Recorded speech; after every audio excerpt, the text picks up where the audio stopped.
Una vez más, todos son bienvenidos a esta transmisión de este servicio que produce gozo en nuestros corazones.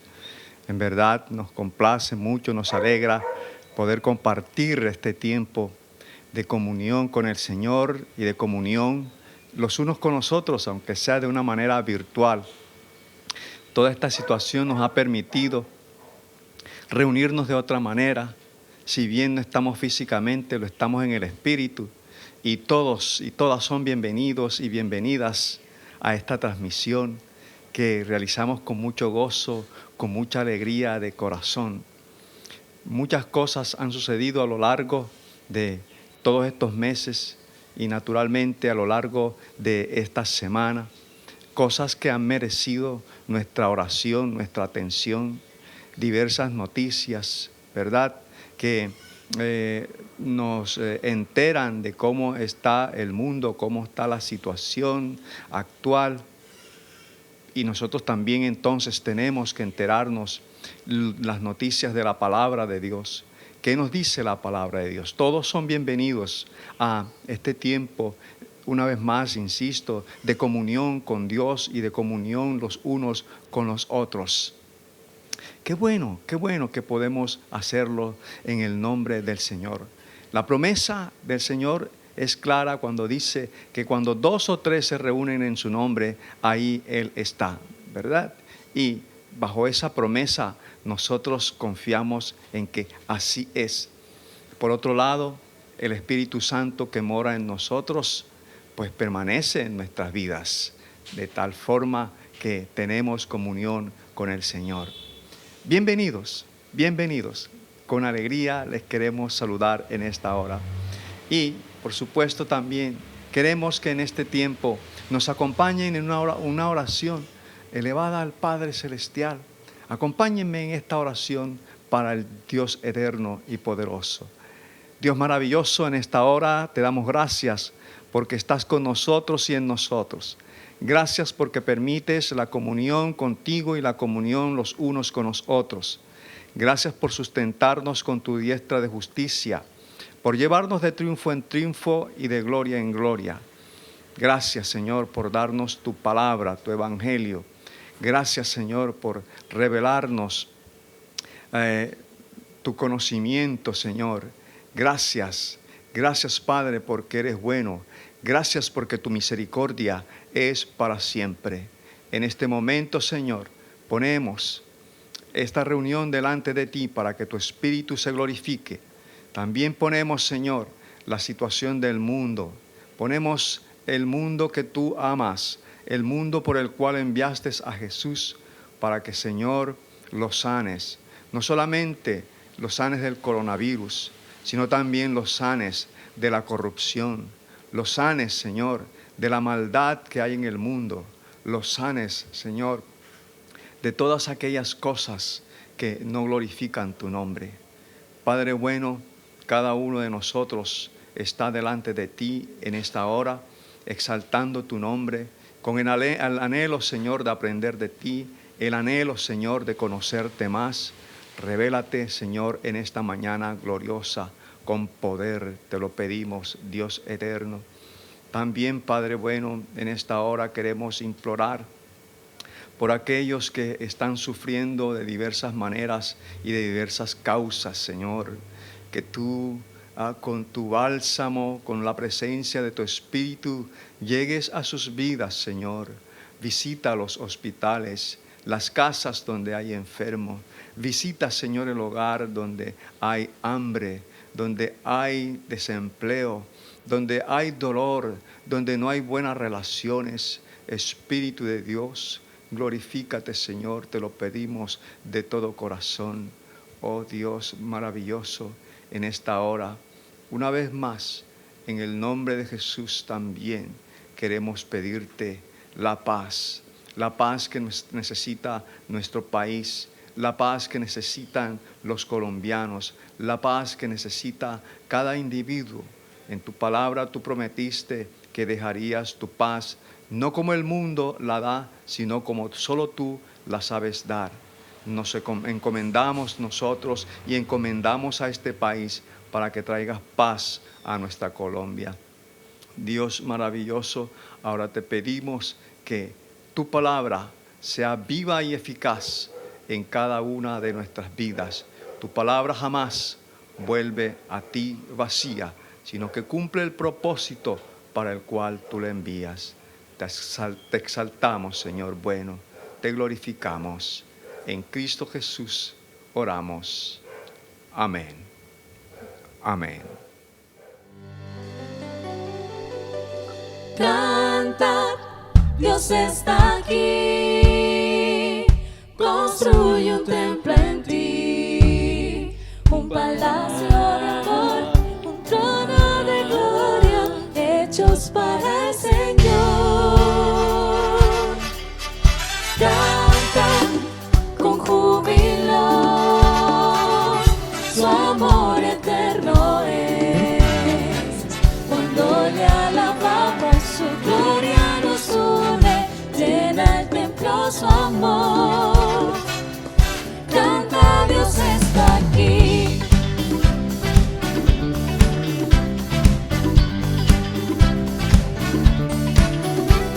Canta, Dios está aquí, construye un templo en ti, un palacio de amor, un trono de gloria, hechos para el Señor. Canta con júbilo, su amor eterno es, cuando le alabamos, su gloria nos une, llena el templo su amor.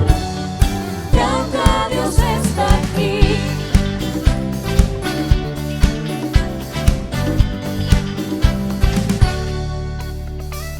Señor, tú habitas en adoración y oración de tus santos.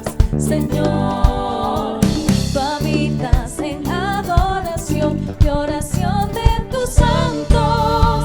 Canta, Dios está aquí, construye un templo en ti, un palacio de amor, un trono de gloria, hechos para el Señor. Canta con júbilo, su amor eterno es, cuando le alabamos, su gloria nos une, llena el templo su amor. Canta, Dios está aquí.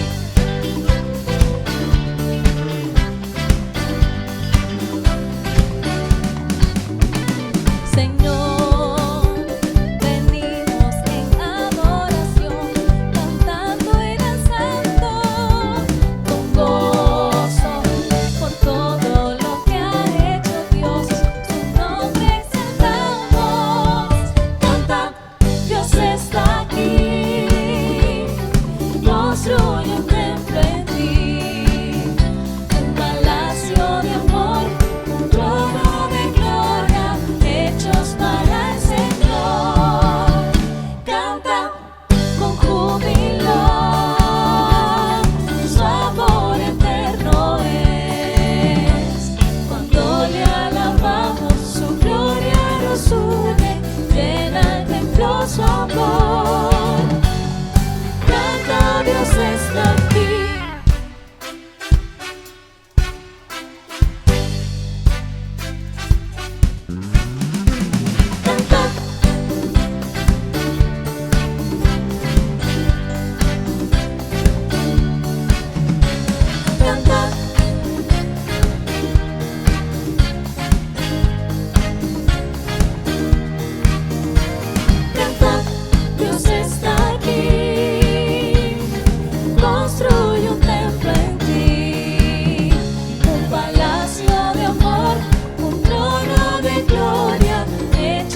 está aquí.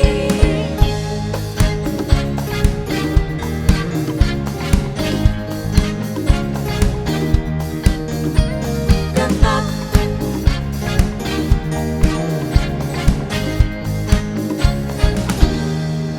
Cantad.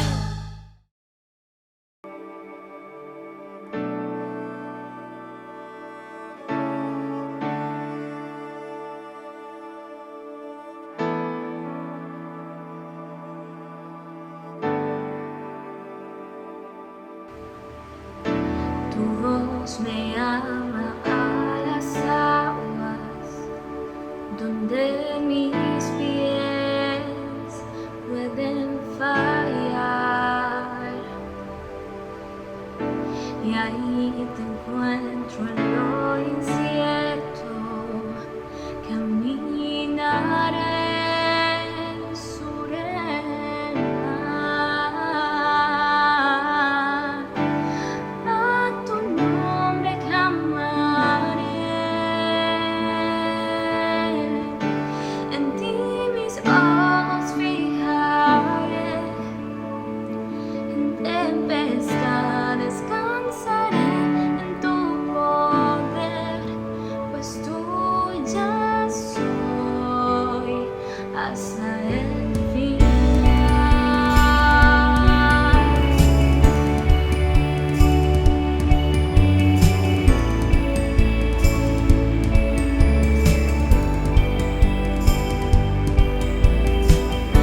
Tu gracia unta la tormenta, tu mano, Dios, me guiará.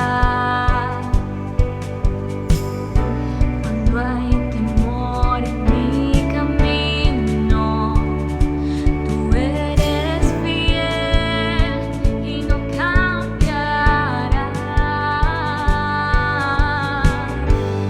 A tu nombre clamaré,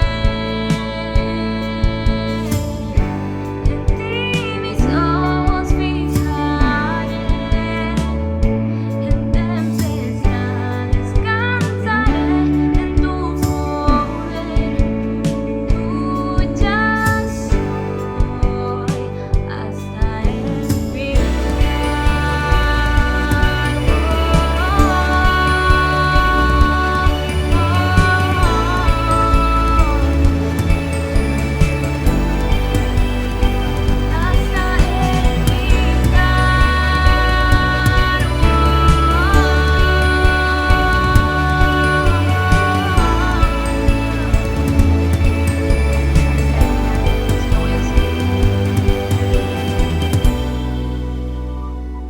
Que tu espíritu me guíe por todos los lugares, Señor, y por todos los caminos adecuados para mi vida. Que me guíe por tierras de rectitud. Siempre, Padre.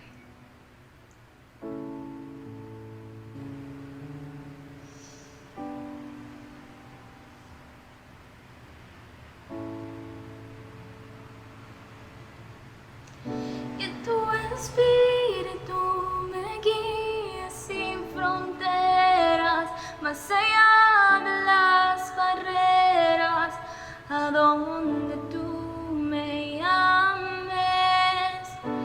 Tú me llevas más allá de lo soñado, donde puedo estar confiado al estar en tu presencia.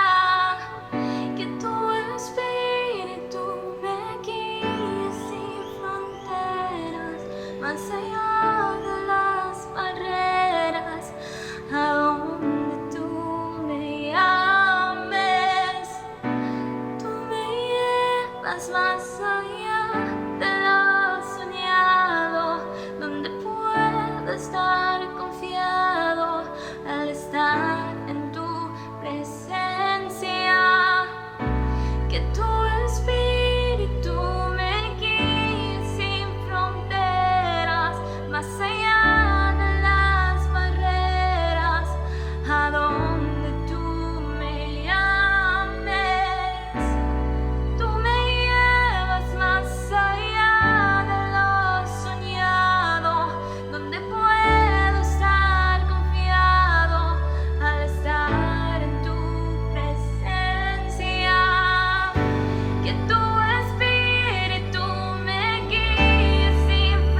hasta el final.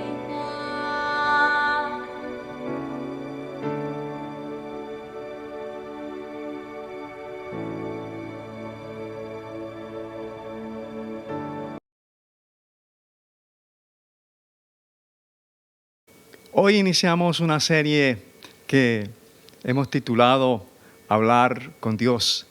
Esta serie pretende hablar acerca de la oración, explicarnos un poco más de la oración, porque entendemos que en nuestros tiempos se necesita mucha oración y está inspirada en lo que la palabra de Dios señala como el Padre Nuestro.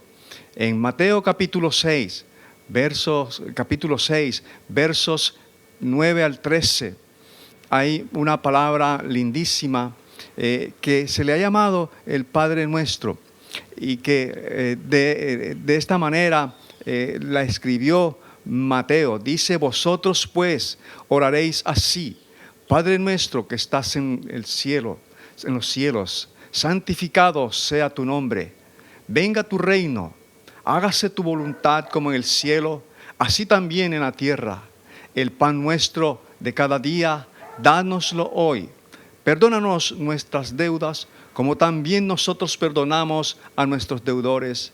Y no nos metas en tentación, mas líbranos del mal, porque tuyo es el reino y el poder y la gloria por todos los siglos. Amén. Y hemos de recordar que hace unas 2 semanas, en el mensaje que predicábamos, uno de los puntos que tocábamos era justamente el de la oración. Cuando hablábamos de Segunda de Crónicas, capítulo 7, verso 14, si mi pueblo se humillare, ¿verdad? Aquella predicación en la que Dios le pedía al pueblo de Israel que oraren, que buscaren su rostro para que Él pudiera sanar la tierra. Sí, Dios pedía en aquel entonces que Israel orara, y vimos a lo largo de ese mensaje la manera como Israel incorporó la oración a su vida cotidiana, al punto que cada israelita oraba 3 veces al día. En Mateo capítulo 26, versículo 41, estando Jesús orando en el huerto de Getsemaní, también le pidió a sus discípulos: velad y orad para que no entréis en tentación. Entonces, digamos que en el Antiguo Testamento Dios le pedía a Israel que oraran, y en el Nuevo Testamento Jesús le dijo a sus discípulos y por supuesto a nosotros que la oración fuese algo constante en nuestra vida. Más allá, en realidad, de ser un mandato, el orar es también una necesidad profunda de relación con Dios y conocimiento de Él.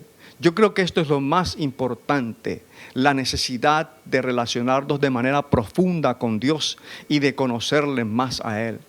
Igualmente es una forma de fortalecer y crecer espiritualmente. Consecuentemente, la oración va a traer crecimiento espiritual, va a traer fortaleza espiritual. Y el tiempo que vivimos, los tiempos que estamos viviendo requieren de mucha oración. En realidad, todos los tiempos de la historia han sido propicios, han sido adecuados para la oración. Pero el momento en que atravesamos actualmente demanda mucha más oración por parte del pueblo de Dios. Y hemos visto esa necesidad. Hoy más que nunca el pueblo de Dios necesita más la oración. Por ello, hoy iniciamos, repito, esta serie corta basada en el Padre Nuestro. Oración que se ha llamado la oración modelo, y en algunos lugares se le ha denominado la oración del domingo, por aquello el significado de Dominus. La oración del Padre Nuestro ha llegado a nosotros en 2 versiones: la del evangelista Mateo en el capítulo 6, versos 9 al 13, y la de Lucas, capítulo 11, versos 1 al 4.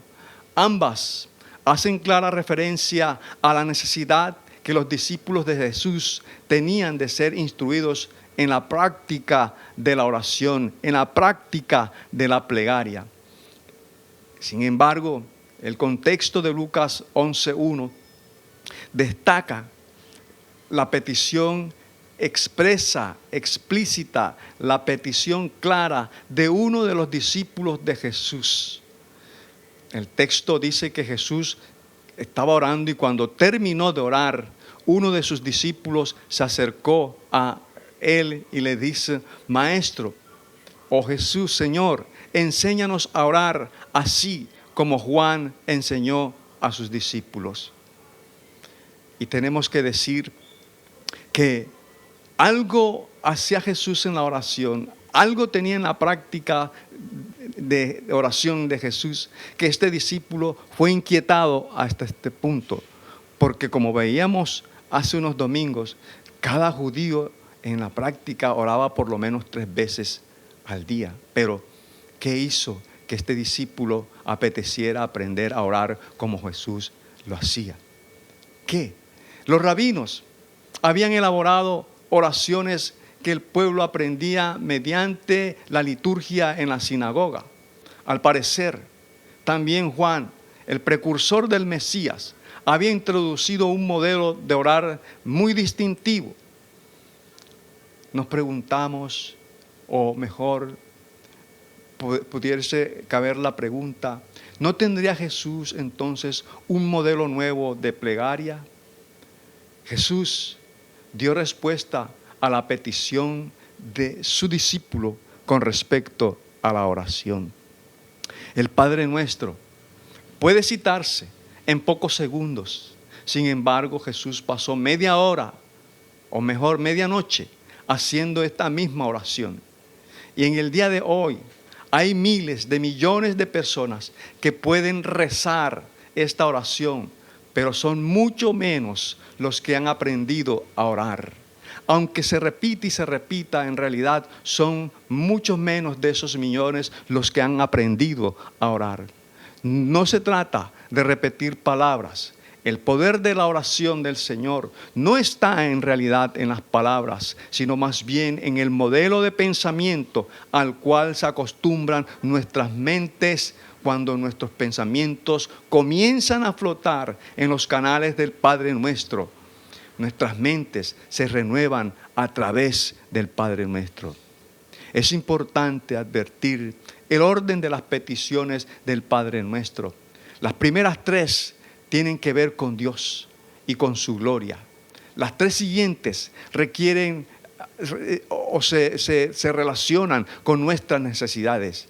Quiere decir que se empieza por darle a Dios el lugar supremo que le corresponde y después, solo después, nos volvemos hacia nosotros y nuestras necesidades. Con cuánta frecuencia lo primero que hacemos es mirar nuestras necesidades. Pero el Padre Nuestro nos está mostrando que nosotros debemos primero volvernos al Dios Altísimo. Preguntamos, ¿cómo les dijo Jesús a sus discípulos que debían orar? Luego de hacerles algunas advertencias, Jesús en primera instancia le hace, especialmente en el texto de Mateo, le hace unas advertencias a los discípulos. Les recomienda que ellos entraran primero en el aposento al hacer su oración.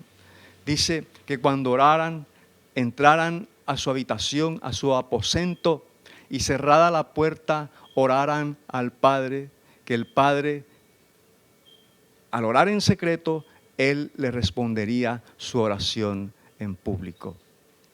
Esto para evitar el exhibicionismo. Y aunque el texto dice que evitaran hacer la oración de los gentiles, pues eran los escribas y fariseos que acostumbraban a pararse en las esquinas de las calles y mostrar que estaban orando. Jesús dice que la oración más efectiva es aquella oración que se realiza a puerta cerrada en secreto. Y eso les aconseja a sus discípulos.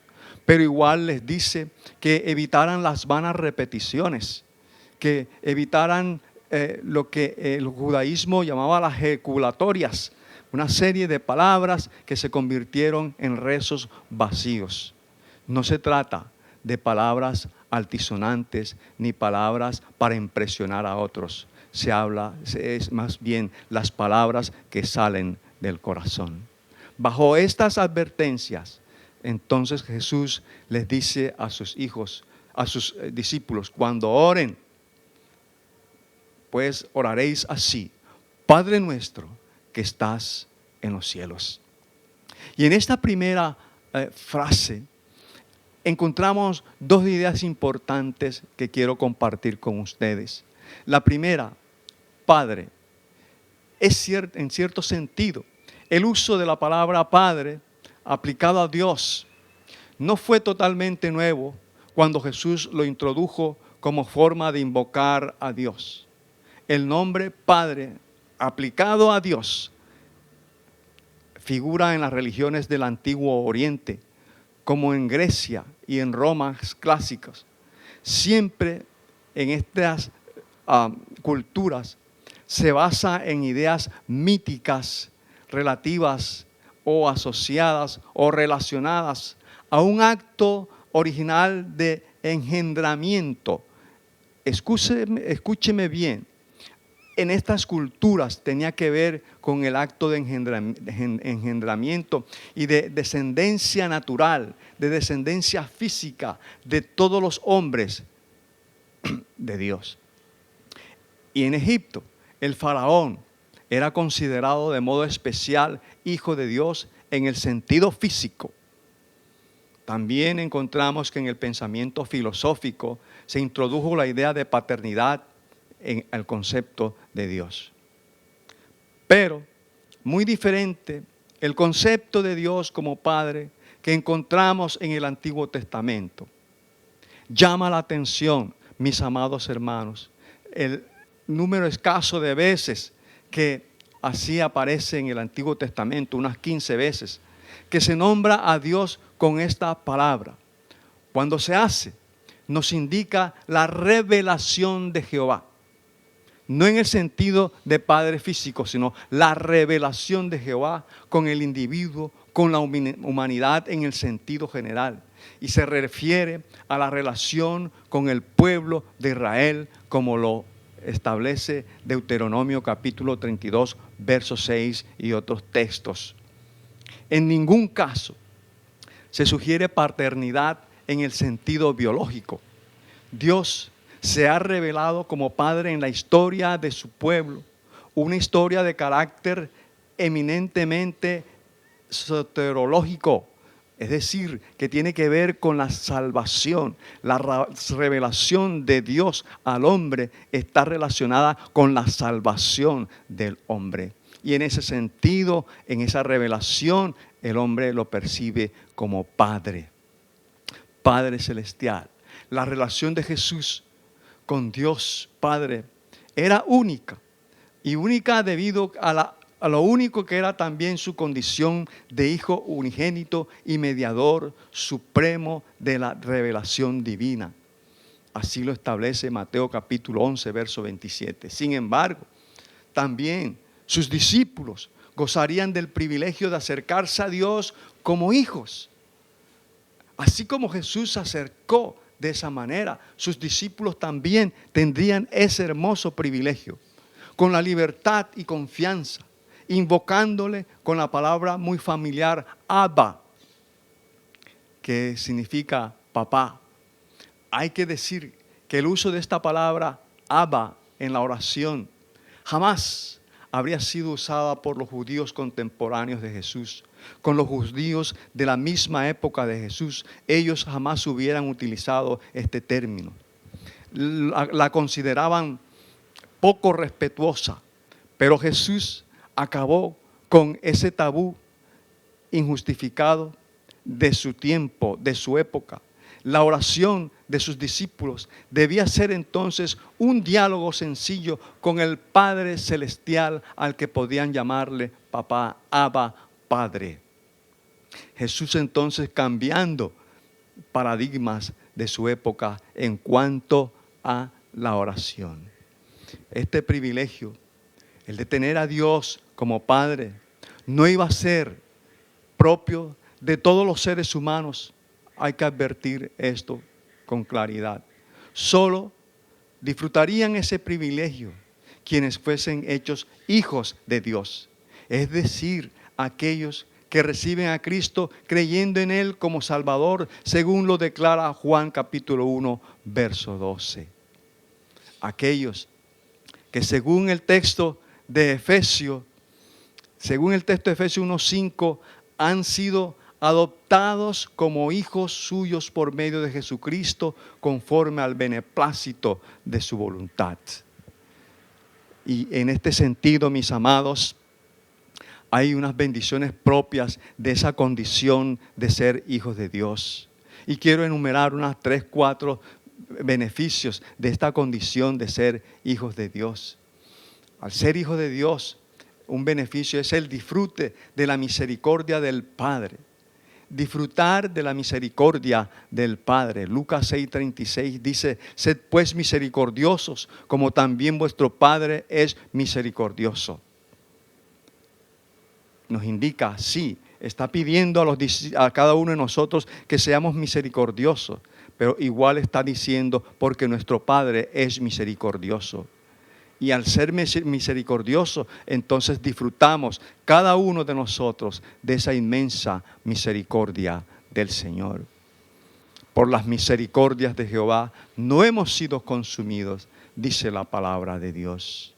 Otro disfrute es disfrutar del perdón. Marcos 11:25 dice: y cuando estéis orando, perdonad si tenéis algo contra alguno, para que también vuestro Padre que está en los cielos os perdone a vosotros vuestras ofensas. Nosotros sabemos que nuestro Padre nos perdona cuando nosotros confesamos nuestros pecados. Lo importante es que el texto está diciendo: vuestro Padre que está en los cielos, os perdone. Estamos viendo ese beneficio de la relación hijo-padre. Pero también otro beneficio es el disfrute del cuidado de Dios. Mateo 6:8 dice: no os hagáis pues semejante a ellos, porque vuestro Padre sabe de qué cosas tenéis necesidad antes que vosotros le pidáis. Qué hermoso texto, y especialmente adecuado para este tiempo en que podemos tener y descansar, tener la certeza y descansar que nuestro Padre va a suplir nuestras necesidades, sabe cuáles cosas necesitamos. Y entonces, como buen Padre, en esa relación que tenemos con Él, va a proveer para nosotros. Padre nuestro que estás en los cielos. Qué bueno llamarle Padre a nuestro Dios. Pero también un cuarto beneficio es de la participación en su reino. Lucas capítulo 12, verso 32 nos dice: no temáis, manada pequeña, porque a vuestro Padre le ha placido daros el reino. Predicábamos hace unos domingos y lo vamos a predicar una vez más ahora con el Padre nuestro sobre el reino de los cielos. El reino es dado a la manada pequeña del Señor como disfrute de esa relación de Dios como Padre. Todas estas bendiciones deben producir aliento y estímulo a cada uno de nosotros en el día de hoy, como lo fue para Pablo y para muchos seguidores del Señor en la iglesia naciente. La imagen de Dios Padre, mostrada por Jesucristo, debe ser expuesta, debe ser manifestada con gran nitidez y adecuadamente contrastada con algunos padres humanos que solo han sabido producir en sus hijos rechazo o aversión, dolor. Muchas personas tropiezan con serios y reales dificultades para entender la paternidad de Dios debido al pésimo recuerdo que tienen de su padre humano. Para esas personas, la figura de padre es la de un tirano, la de alguien arbitrario, la de alguien incomprensivo y brutal. Pero esta figura no es otra cosa que la antiimagen del verdadero Padre. La auténtica figura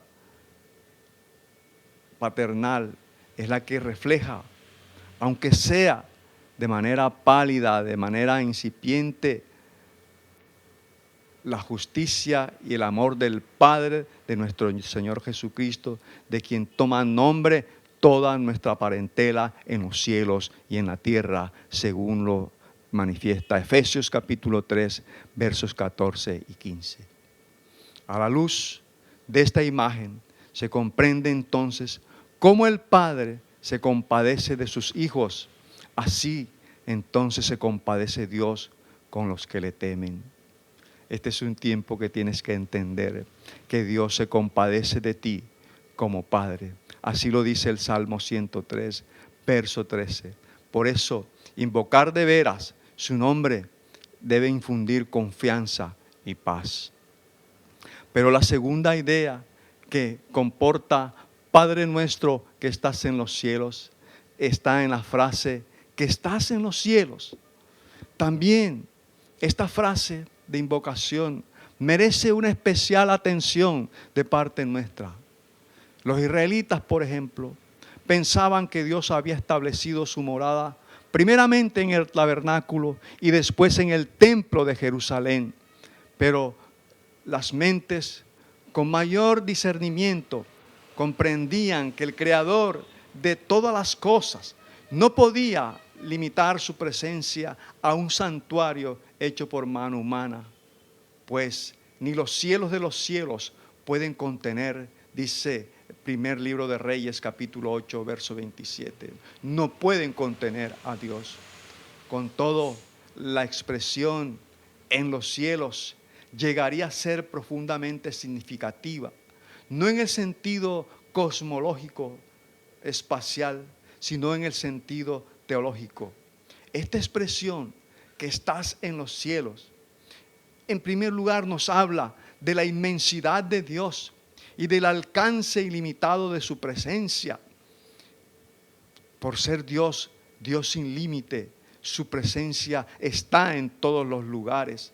No existe ni un solo rincón en el universo donde Él no esté. El Salmo 139 de los versículos 7 al 12 así nos los ilustra. También Dios se encuentra presente en el mundo y de tal modo que en Él vivimos, en Él nos movemos, en Él somos. Hechos capítulo 17, verso 28. Entonces, la inmensidad de Dios no cabe en nuestras mentes, no cabe en nuestro espacio.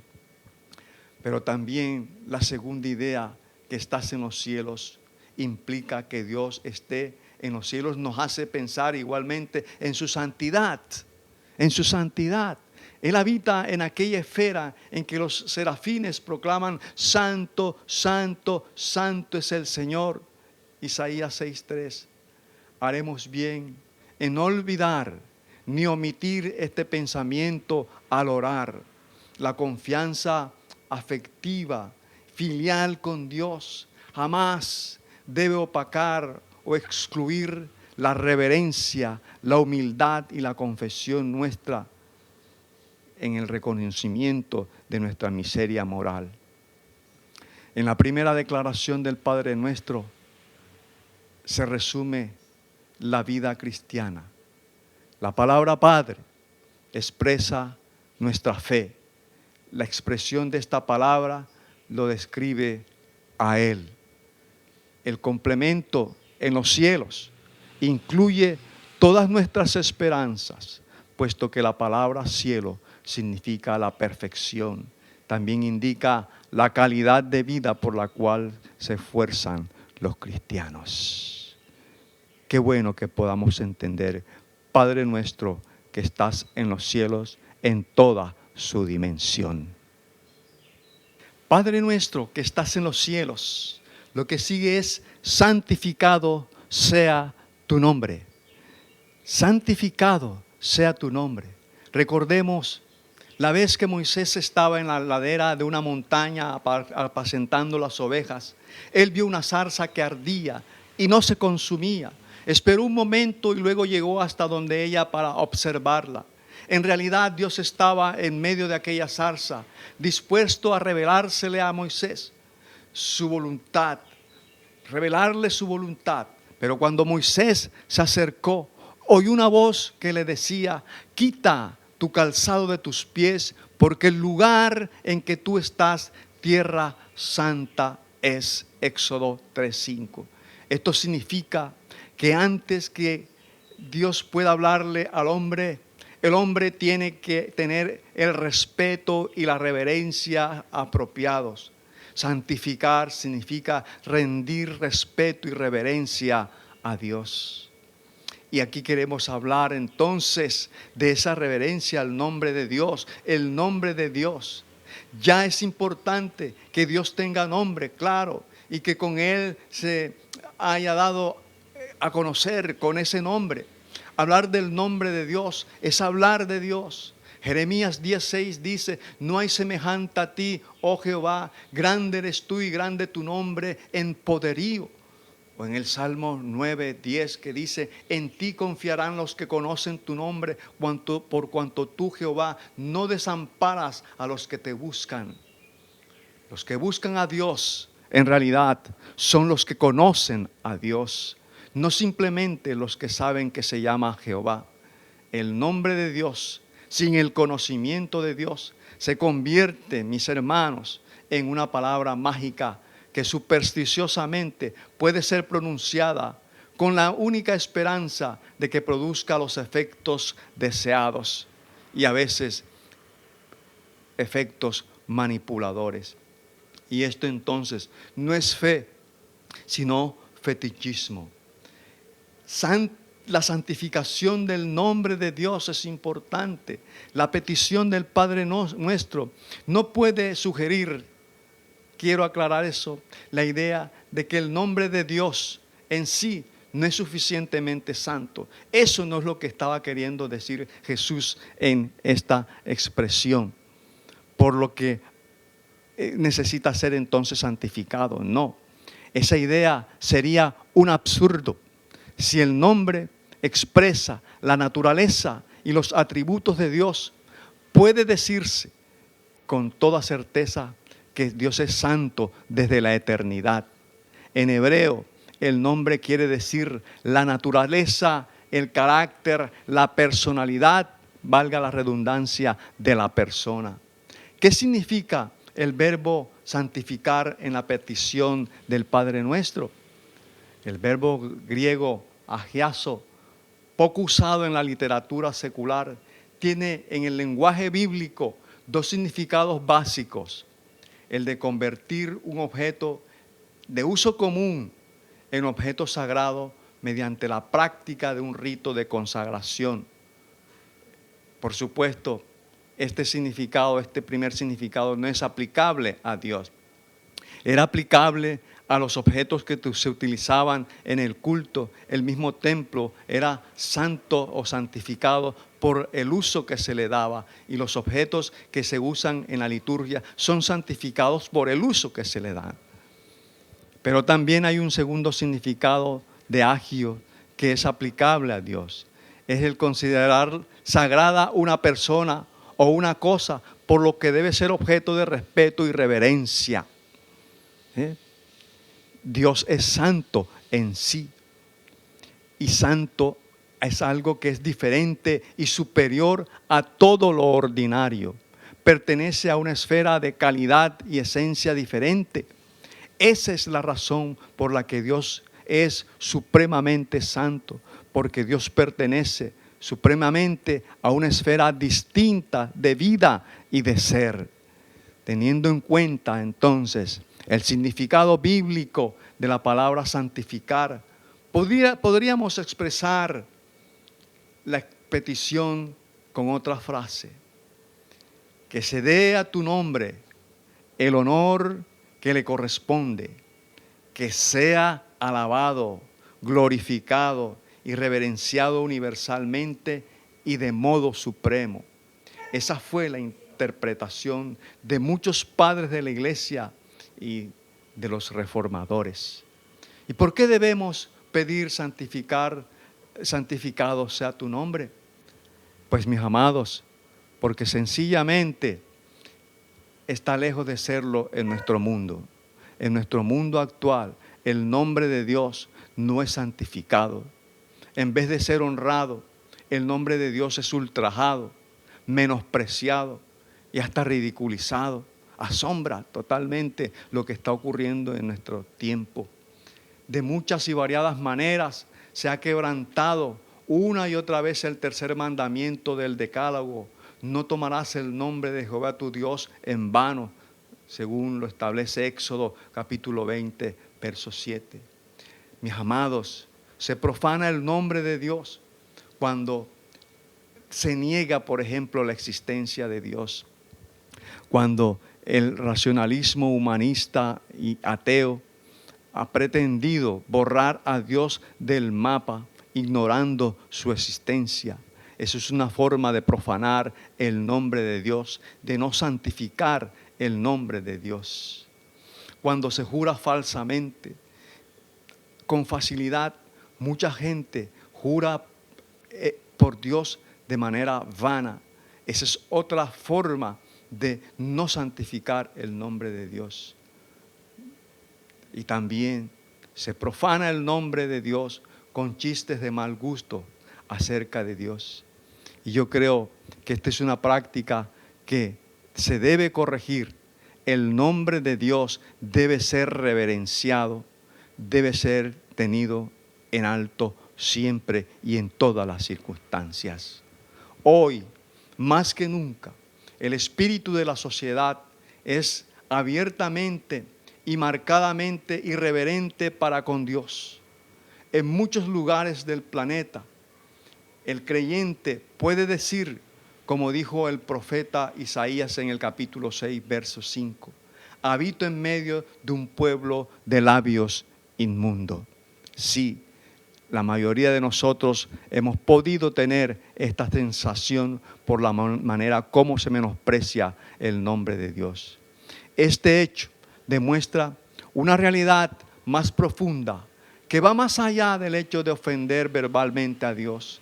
Revela la actitud soberbia del hombre que se idolatra a sí mismo, que busca apasionadamente su propia gloria. Como dice Génesis 11:4, hagámonos un nombre, fue la expresión que usaron allí, fue lo que dijeron los habitantes de Babel.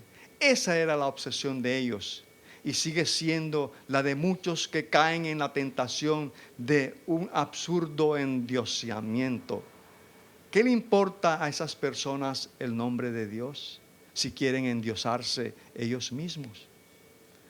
Ellos quieren que el nombre propio de ellos, su prestigio, su influencia, su poder, es lo único que cuente en sus vidas, de modo que el nombre de Dios es injuriado por estas personas y asombrosamente en nuestra sociedad.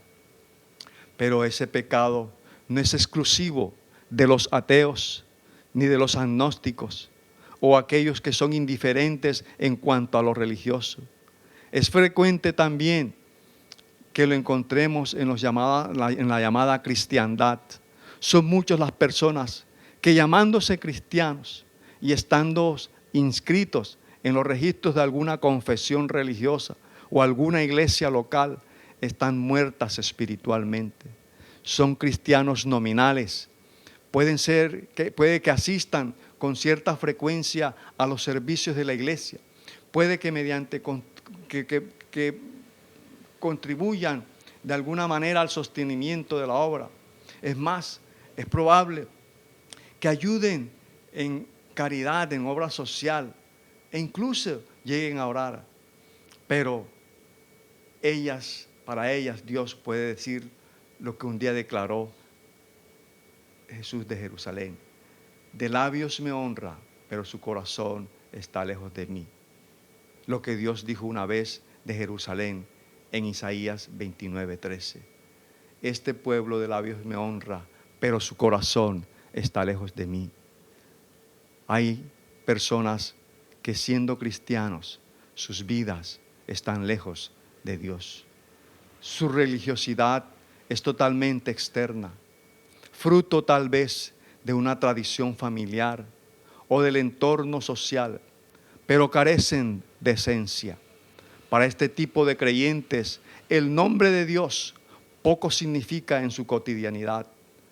Esta es otra forma de ofender el nombre de Dios. Te pregunto, ¿estás honrando el nombre de Dios con tu práctica de vida cristiana? Por el contrario, el nombre de Dios puede ser y debe ser santificado en la vida de su pueblo, aquí y ahora. La iglesia no debe esperar el día en que sea presentada a su esposo celestial como novia inmaculada. Para la iglesia, la gloria de Dios debe ser lo primero y lo postrero. ¿Y cómo es santificado el nombre de Dios entonces entre sus hijos? ¿Cómo, mis amados, debemos entonces santificar el nombre de Dios? Reconociendo la autoridad de las Escrituras en todas las cuestiones de fe y conducta. Esto es importante. Reconocer las Escrituras en todas nuestras cuestiones de fe, en toda nuestra conducta. Ni nuestras creencias, ni nuestros principios morales pueden ser determinados o ser resultado de nuestro propio juicio o por las corrientes teológicas de moda. El nombre de Dios será glorificado en nosotros cuando seamos santificados en mente y espíritu por su palabra. Así lo señala Juan capítulo 17, verso 17. Santifícalos en tu verdad, tu palabra es verdad. Entonces, el pueblo de Dios santifica a Dios reconociendo la autoridad de las Escrituras. Pero también santifica el nombre de Dios cuando reconocemos y aceptamos la obra de Cristo como única esperanza de salvación. Cuando confesamos nuestros pecados y suplicamos la misericordia divina, confiados, no en nuestros méritos, sino en los méritos de nuestro Salvador. De esta manera también santificamos el nombre de Dios. Santificamos el nombre de Dios cuando la santidad divina se manifiesta en nuestra vida.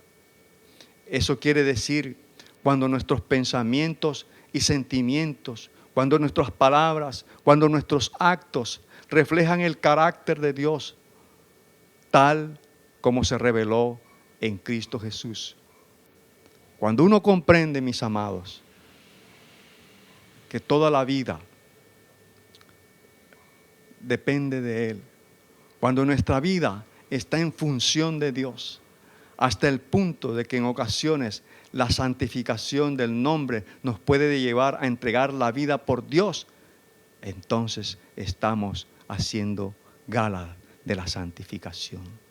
Los primeros cristianos fueron condenados a muerte porque se atrevieron a sostener que el emperador no era el Señor y por tanto no tenía derechos absolutos. Durante el nazismo hubo cristianos en Alemania que se jugaron la vida por repetir: solo tú eres santo, solo tú eres Señor, solo tú Altísimo Jesucristo. Perdieron la vida por eso. Hay una anécdota muy sencilla de Magola Hollander Lafon, una superviviente de los campos de concentración nazis. A la pregunta de un periodista: ¿cree que los nazis quisieron exterminar a los judíos porque creían en Dios? Respondió: claro. ¿Qué persiguen los grandes dictadores? Ponerse en el lugar de Dios. Esta fue la respuesta de esta mujer. Ya ve, mis amados, queremos concluir en esta hora recordando que el Padre Nuestro es la oración modelo por excelencia, enseñada por Jesús a sus discípulos. Esta oración no debe convertirse en una repetición vana y mecánica de palabras, ni se puede convertir en un rezo sin sustancia. Cada una Cada una de sus partes debe ser pronunciada con un profundo significado y fe. Hablar del nombre de Dios es hablar de Dios mismo. Los que buscan a Dios son los que conocen a Dios, no simplemente los que saben que se llama Jehová. El nombre de Dios, sin el conocimiento de Dios, fácilmente se convierte en una palabra mágica que supersticiosamente puede ser dicha con la esperanza de que produzca efectos deseados por parte de nosotros. Mis amados, jamás llegaremos a tener un grado de santificación como Jesús por nuestros propios esfuerzos. Nuestras más altas y nobles aspiraciones, si contamos con nuestros propios recursos morales, jamás llegarán a equipararse a lo que hizo Jesús. Estaríamos condenados al fracaso si lo hacemos en nuestras fuerzas. Si deseamos que el nombre y la firma de Dios puedan ser estampados en nuestro diario vivir, es imprescindible que Él mismo realice en nosotros su obra santificadora por medio de su Espíritu. Nada como lo santo de Dios en nosotros puede santificar el nombre de Dios. Que el Padre nuestro, en medio de esta pandemia, se convierta en una oración eficaz, extraordinaria en tu vida. Hablar con Dios. Aprendamos a hablar con Dios. Dios nos bendiga a todos. Hay un conjunto de actividades que queremos recordar en esta hora que son importantes en el desarrollo del ministerio de la iglesia. Por ejemplo, los jóvenes de Cuarta Dimensión se reúnen los días sábados, hacen live en Instagram a las 6 de la tarde. Qué bueno que participes. También las reuniones de grupos familiares. Nuestras reuniones de grupos familiares son los jueves, viernes y sábados. Pero los miércoles nos reunimos los líderes de grupos familiares a las 6 de la tarde para recibir la instrucción del CAMI, lo que llamamos el CAMI, la enseñanza. También recordamos que los días miércoles tenemos tiempo de oración de 7 de la mañana a 8 de la mañana. Y los días sábados de 8 de la mañana a 9 de la mañana, salvo el sábado que hay ayuno. La hermana Delfis Castro es la líder de nuestro tiempo de oración. Te recordamos también la canasta de amor. Colabora con los que están necesitados, con aquellos que por alguna razón han perdido sus empleos.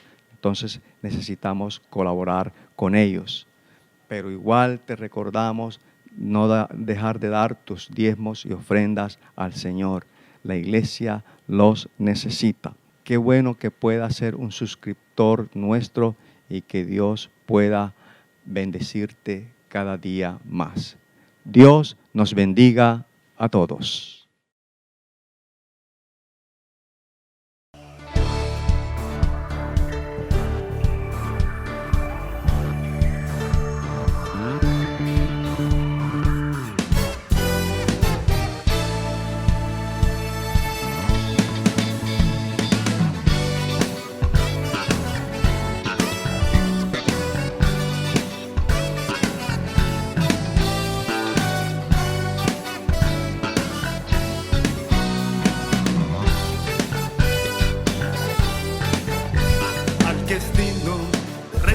La gloria, al que es digno de recibir el honor, al que es digno de recibir la gloria, al que es digno de recibir el honor.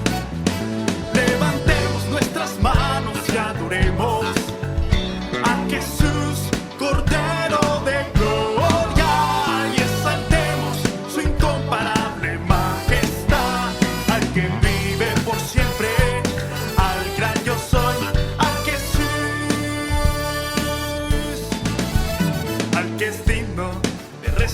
La gloria, al que es digno de recibir el honor, al que es digno recibir la gloria, al que es digno de recibir el honor.